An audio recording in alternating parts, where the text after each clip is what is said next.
I did not expect to like Dorohedoro as much as I did when I initially started reading it. If you go back and watch my seinen tier list video, you will see that I have this series ranked below No Gun's Life and in the A tier. However, after finishing this manga, I honestly think that it is one of my favorite seinen series that I have experienced.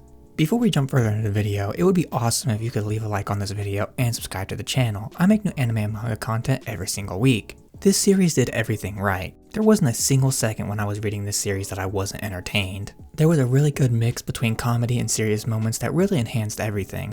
And unlike with most series, the comedy never took away from the serious moments, but instead enhanced them because you can actually see the characters doing that in that moment, so it works really well. When I was reading the manga, I was like, well, I'm in for a long ride, as I don't usually read manga at a super fast pace. But when it came to Dorohedoro, I was just reading and reading and reading some more, and I actually finished this series in a matter of a few days. Which is crazy, because normally for a series that is 23 volumes long, it would take me a whole month, if not longer, to finish. But Dorohedoro just kept me entertained and invested the entire time I was reading the series, and so it made it so easy to sit through. Q Hayashida knows exactly how to write some really entertaining stories that have this grunge dark atmosphere to them. And despite the atmosphere, the series was always really fun and not depressing, which made the experience so much better because having to sit through a series that is depressing can make for a good story, but it is a whole hell of a lot harder to read through. I never really expected that I would like a series like Dorohedoro, as I usually prefer series that take themselves more seriously, with a few comedy moments here and there. But this series was a change of pace, and it was about 90% comedy focused, and that made this series just really fun the entire time. So I definitely recommend this series to everybody who has yet to read this series, because you are in for a real treat if you do so, that's for sure. Alright, anyway, let's get into the real review portion of this video and stop talking nonsense.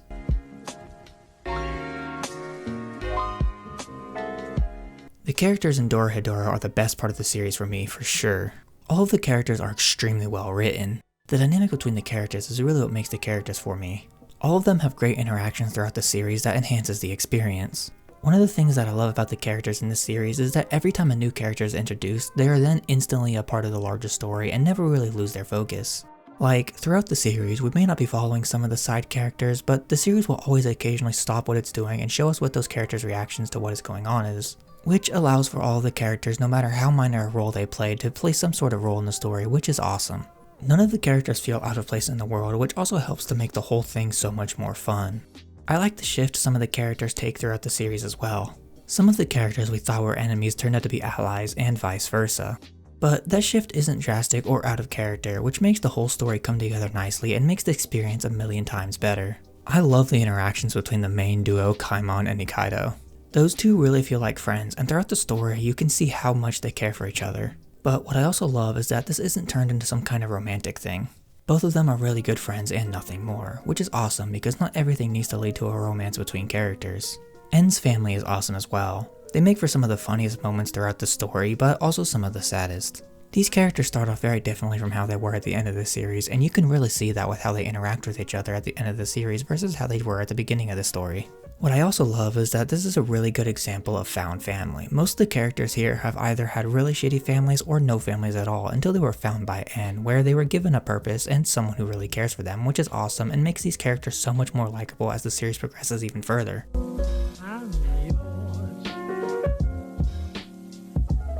The world of Dorohedoro is really interesting. The way we learn about the world and explore it gets you to really like the setting of the series. There are essentially two separate worlds that are separated by some magic. These two worlds separate the humans from the mages, however, mages can still travel to and from the human world with their magic, whereas it is a bit harder for humans to travel to the mages world, not that most of them would want to.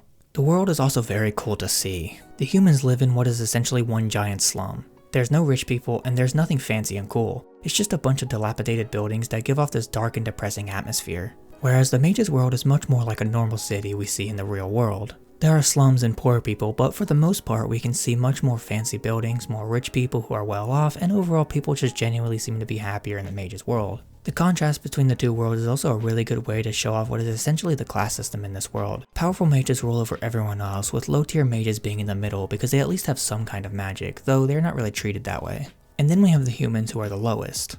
A lot of mages just treat humans as practice dummies for their magic, which makes a lot of the humans hate and resent mages.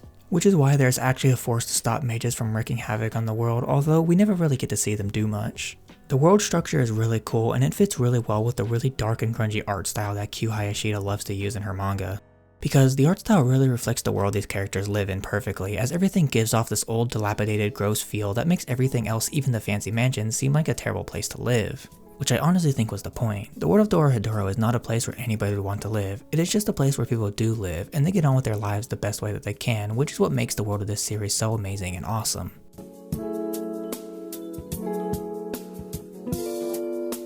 The art in this manga is amazing. It fits the style of the story perfectly.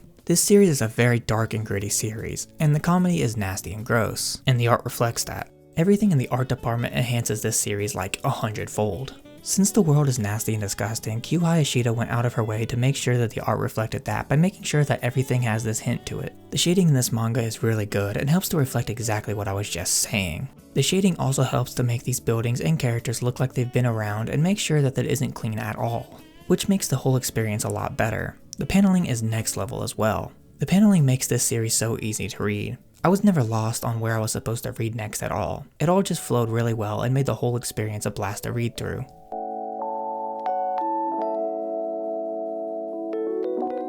Dorohedoro is one of the greatest seinen manga ever written in my opinion. This series was so entertaining the entire time I was reading it, but it also had some serious moments in it. The character writing was really well done. It made me care for all the characters by the end of the story.